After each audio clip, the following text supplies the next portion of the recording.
Hebrews chapter 9. Then verily the first covenant had also ordinances of divine service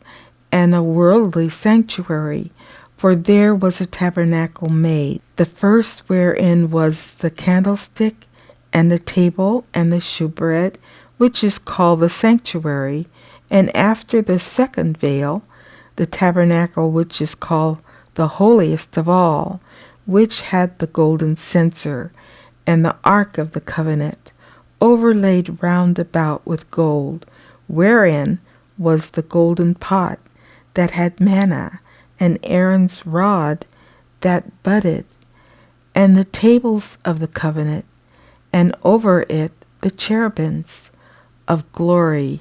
shadowing the mercy seat, of which we cannot now speak particularly. Now when these things were thus ordained, the priest went always into the first tabernacle, accomplishing the service of God. But into the second went the high priest alone, once every year, not without blood, which he offered for himself and for the heirs of the people.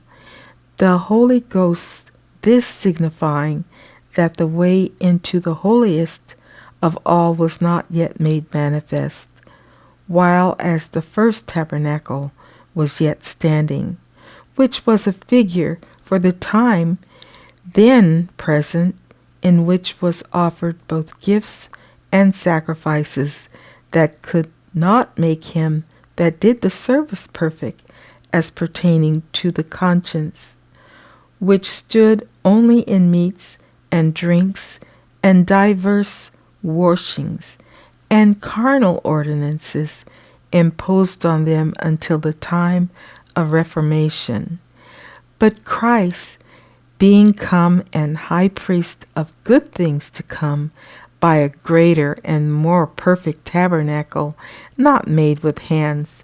that is to say, not of this building, neither by the blood of goats and calves, but by his own blood he entered in once into the holy place, having obtained eternal redemption for us. For if the blood of bulls and of goats, and the ashes of an heifer, sprinkling the unclean, sanctifieth to the purifying of the flesh, how much more shall the blood of Christ, who through the eternal Spirit offered himself without spot to God, purge your conscience from dead works to serve the living God? And for this cause he is the mediator of the New Testament, that by means of death, for the redemption of the transgressions that were under the first testament, they which are called might receive the promise of eternal inheritance. For where a testament is, there must also of necessity be the death of the testator. For a testament is of force after men are dead, otherwise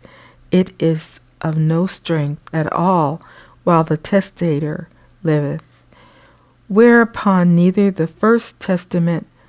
was dedicated without blood. For when Moses had spoken every precept to all the people according to the law, he took the blood of calves and of goats with water and scarlet wool and hyssop, and sprinkled both the book and all the people, saying, This is the blood of the testament which God hath enjoined unto you. Moreover, he sprinkled with blood both the tabernacle and all the vessels of the ministry.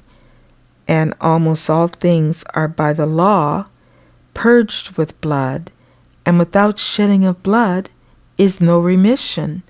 It was therefore necessary that the patterns of things in the heavens should be purified with these, but the heavenly things themselves with better sacrifices than these. For Christ has not entered into